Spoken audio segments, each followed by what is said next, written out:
ایک زوردار ٹکر نے اسے سڑک کے ایک جانب لڑکا دیا تھا۔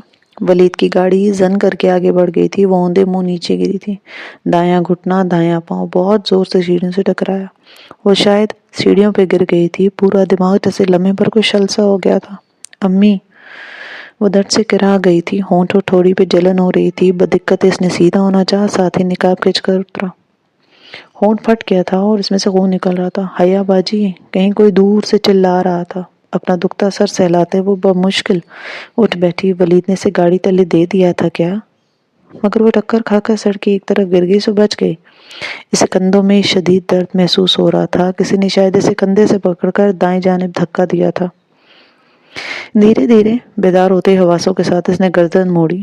ظفر دور سے بھاگتا آ رہا تھا اور ولید کی گاڑی کہیں پہ بھی نہیں تھی۔ پارکنگ ایریا میں اندھیرا چھا گیا اور تب اس کی نگاہ روش پہ پڑی جہاں سے ابھی ابھی ولید کی گاڑی گزری تھی۔ صرف ایک لمحہ لگا اس کے دماغ کو سامنے نظر آتے منظر کو سمجھنے میں، اور دوسرے ہی پل اس کی ساری توانائی جیسے واپس آ گئی تھی۔ وہ بدحواس سی ہو کر اٹھی۔ تایا ابا! قدرے لنگڑا کر چلتی وہ ان تک آ پہنچی۔ وہ زمین پہ گرے ہوئے تھے، ان کو چوٹ کیسے لگ گئی وہ نہیں جانتی تھی، مگر ان کا سر پھٹ گیا تھا۔ وہ پیشانی سے سرخ خون ابل رہا تھا۔ وہ نیم باں آنکھوں سے کراہ رہے تھے۔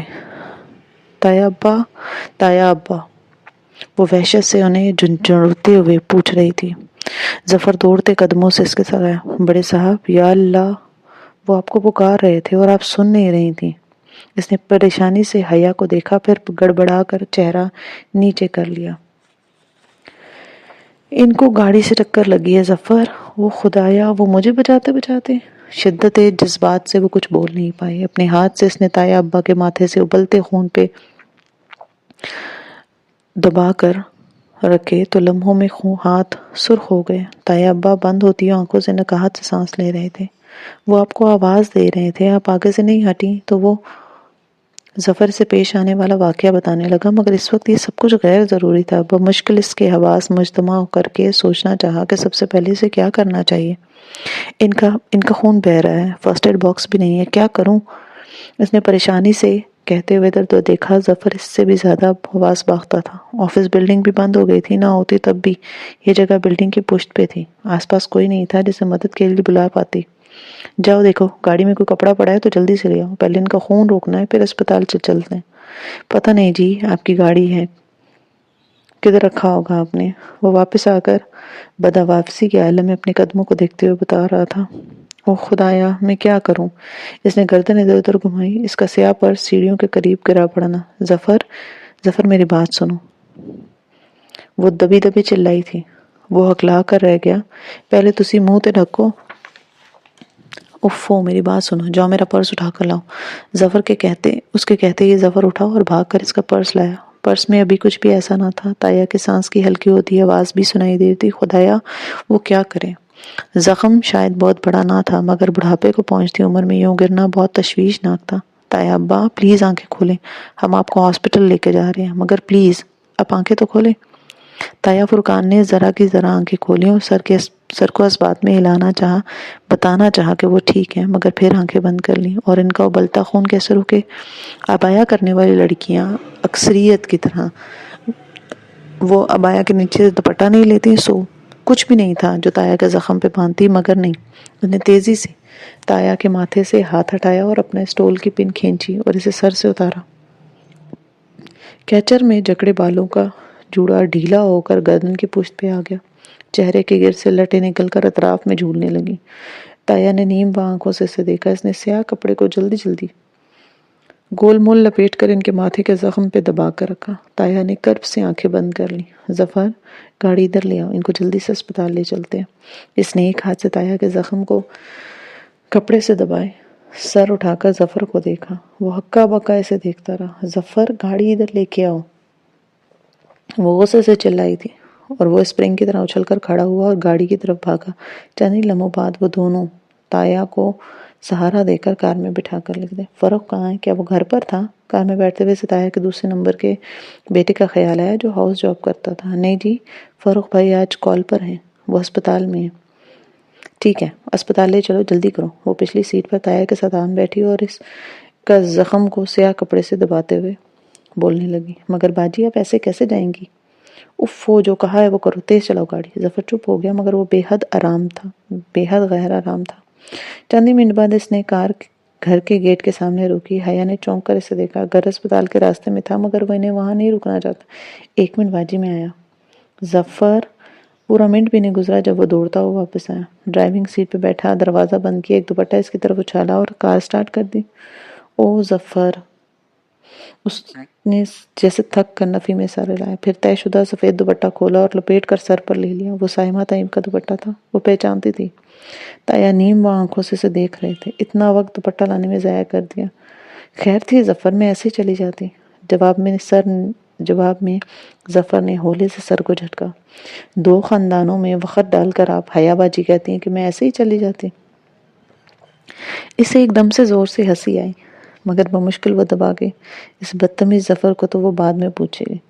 فاروق اسپتال میں ہی تھا۔ تایا کو فوری طور پر داخل کر لیا گیا۔ انہیں کار سے ٹکر نہیں لگی تھی، بس اسے آگے دھکیلتے وہ خود بھی توازن برقرار نہیں رکھ پائے۔ معمر آدمی کا گرنا ہی بہت تکلیف دہ ہوتا ہے، مگر فاروق کا کہنا تھا کہ اتنی تشویش کی کوئی بات نہیں ہے، معمولی چوٹیں ہیں، ٹھیک ہو جائیں گی۔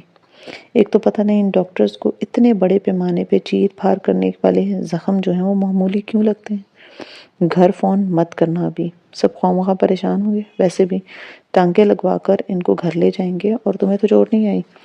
فاروق تایا ابا کی حالت کے بارے میں بتانے کے بعد مڑنے لگا تو یکدم اسے خیال آیا، نہیں میں ٹھیک ہوں۔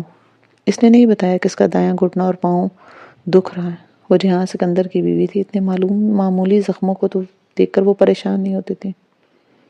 جی ہاں، پتہ نہیں وہ کہاں تھا، اس نے کب بتایا تھا کہ وہ کدھر جا رہا ہے۔ اس کا ذہن پھر اسی نہج پہ بھٹکنے لگا۔ تبھی فاروق نے کہا، تم ظفر کے ساتھ گھر چلی جاؤ، ابا خیریت سے۔ ایک زمانے میں وہ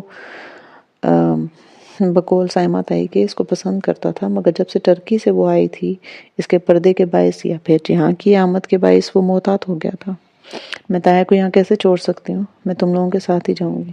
فاروق گہری سانس لے کر آگے بڑھا۔ ابا کو اس نے وہیں سے کال کر کے اطلاع دے دی تھی، یہ بھی کہہ دیا تھا کہ ابھی کسی کو مت بتائیں۔ ذیشان انکل ابا کے ساتھ ہی گھر پہ تھے۔ انہوں نے ابا کو بتایا تھا کہ حیا صبح ان کے آفس آئی تھی، مگر جلدی واپس چلی گئی۔ اس نے بے اختیار ماتھے کو چھوا۔ کیا وہ آج ہی کا دن تھا؟ یوں لگتا تھا کہ اس بات کو صدیاں بیت گئی ہیں۔ او ابا، ان سے معذرت کر لیں، مجھے کچھ کام یاد آ گیا تھا۔ پھر اس نے ان دونوں کو ولید کے متعلق بتایا۔ وہ کوئی چھوٹی بات تو نہیں تھی نا، اقدام قتل تھا، اور زد میں تایا، فرقان، اصغر بھی تھے۔ ابا کا غم و غصے سے برا حال تھا۔ انہوں نے اسے خود آنے اور گھر میں کسی کو نہ بتانے سے منع کیا تھا کہ وہ لوگ جب واپس ہی آ رہے ہیں۔ رات ابھی زیادہ گہری نہیں تھی جب وہ فاروق اور ظفر کے ساتھ تایا ابا کو لے کر گھر پہنچے۔ تایا چل سکتے تھے، مگر سہارا لے کر۔ ایک طرف سے ان کو فاروق نے سہارا دیا تھا، دوسری طرف سے حیا نے ان کا بازو تھاما ہوا تھا۔ گھر کے داخلی دروازے پر وہ بے اختیار رکی۔ ایک دم سے کچھ یاد آیا کہ وہ تو اس گھر میں داخل نہیں ہو سکتی۔ چلو حیا، میں زیادہ دیر کھڑا نہیں ہو سکتا۔ تایا نے نکاہت بھری آواز میں اسے جیسے اکتا کر ڈانٹا تھا۔ اس کی آنکھوں میں بہت سا پانی جمع ہونے لگا۔ بمشکل وہ جی کہہ کر ان کے ہمراہ چوکھٹ کے اندر آئی تھی۔ لاؤنج میں بیٹھے تمام افراد چونک گئے۔ اس نے سیاہ عبایا پہ سفید ستاروں والے دوپٹے سے ترچھا سا نقاب رکھا تھا۔ ایک وہ رات تھی جب اس نے اسی جگہ تایا سے بے عزتی لی تھی، اور ایک آج کی رات تھی جب وہ اس حالت میں اس گھر میں آئی ہے کہ اس کا ہاتھ تایا نے پکڑ رکھا ہے۔ تایا کا بیٹا ان کے ساتھ تھا، اور اس نے جس دوپٹے سے نقاب لے رکھا تھا وہ سائمہ تائی کا تھا۔ کیا ہوا؟ فاروق، حیا، سائمہ تائی، سونیا بھابھی، ارم سب پریشانی سے دوڑتے ہوئے۔ فاروق سب کے سوالوں کے جواب دے رہا تھا۔ وہ بس خاموشی سے تایا کو سہارا دے کر ان کے کمرے تک لانے میں مدد دے رہی تھی۔ تایا ابا نے بیڈ پر لیٹتے تک اس کا ہاتھ تھامے رکھا۔ سارے گھر والے پریشان اور متاسف تھے، اور ان کے گٹ جمع ہو چکے تھے۔ تایا لیٹ گئے تو اس نے نرمی سے اپنا ہاتھ علیحدہ کیا، ان کا تکیہ درست کیا اور ان سے پوچھا، کیسے ہوا یہ سب؟ سائمہ تائی پوچھ رہی تھی، ولید لغاری نے ہمیں کار سے ٹکر ماری تھی، اور وہ بھی جان بوجھ کے۔ کون ولید لغاری؟ اب کیرم نے چونک کر پوچھا۔ کمپنی میں ہمارا شیئر ہولڈر ہے، عمید لغاری کا بیٹا۔ تایا کی گردن تلے تکیہ رکھتے ہوئے ان سوالوں کے جواب دے رہی تھی۔ چونکہ وہ اس کمرے میں تھی، اس لیے فاروق خود ہی وہاں سے چلا گیا تھا۔ حیا، پانی؟ سب کو چھوڑ کر انہوں نے اسے مخاطب کیا۔ وہ تیزی سے باہر نکلی، کچن میں آ کر پہلے خود پانی پیا، پھر ان کے لیے پانی لے آئی۔ بیٹا تمہاری شال۔ انہوں نے گلاس لیتے ہوئے نکاہت زدہ لہجے میں ایک لفظی استفسار کیا۔ شال سے مراد ان کی اسٹال تھی۔ اس نے سمجھ کر اس بات میں سر ہلا دیا تھا۔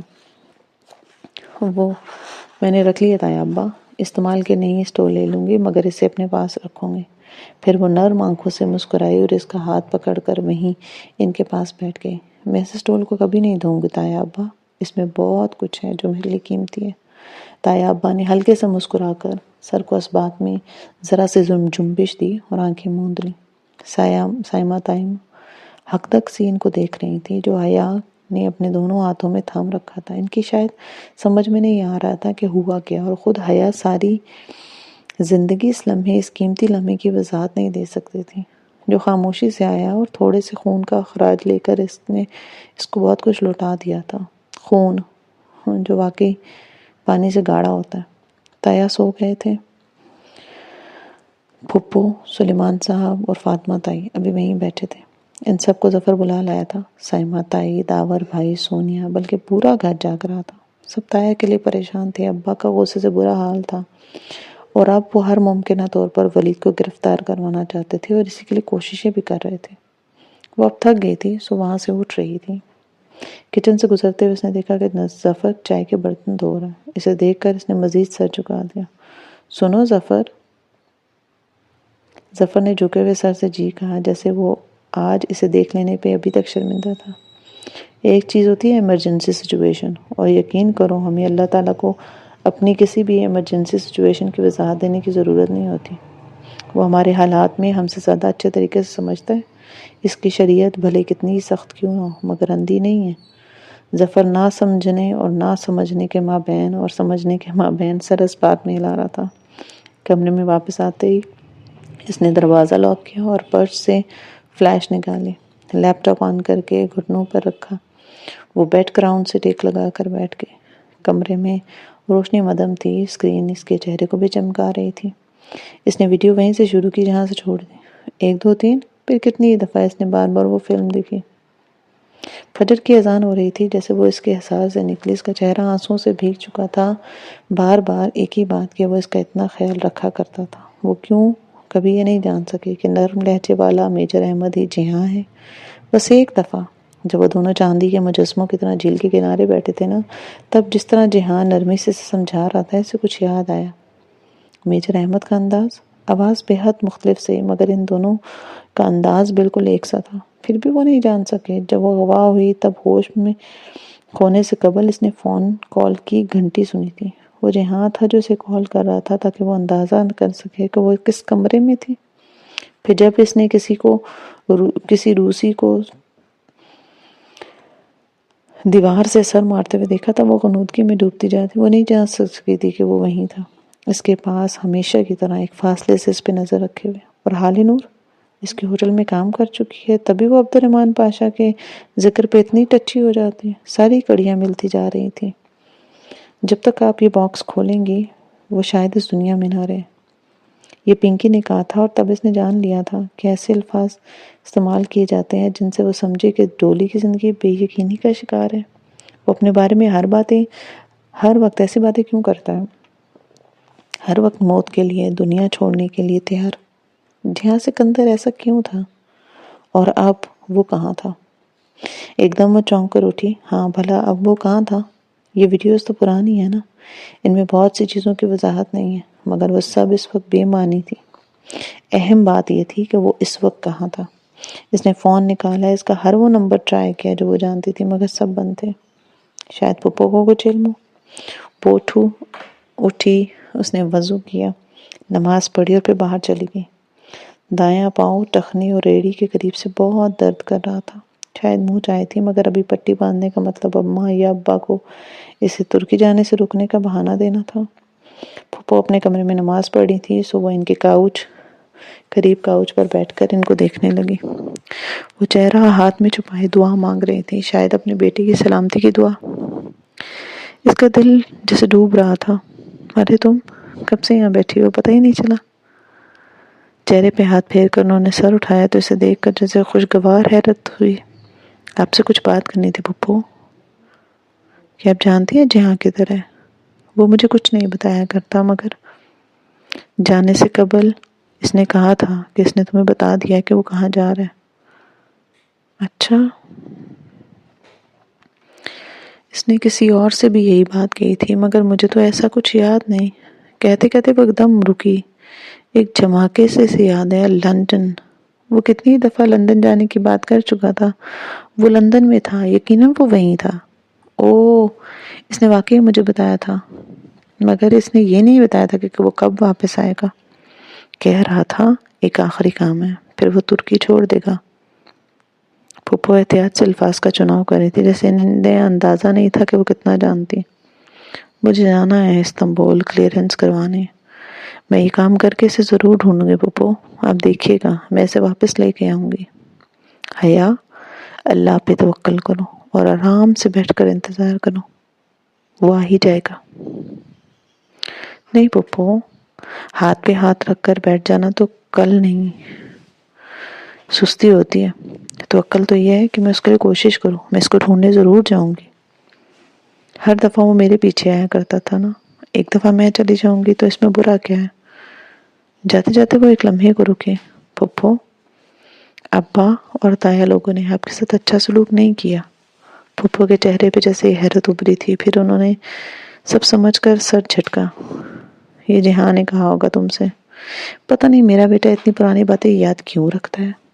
تم اس کی مت سنو، وہ ایسے ہی کہتا ہے۔ اگر اسے پتہ چلے کہ آپ نے یہ کہا ہے تو وہ کیا کہے گا؟ وہ کہے گا میری ممی کی مت سنا کرو، وہ ایسے ہی بولتی ہیں۔ وہ ہلکے سے مسکرا دی۔ اسے یقین تھا کہ جہاں پھپھو کے بارے میں کبھی ایسا کہہ ہی نہیں سکتا۔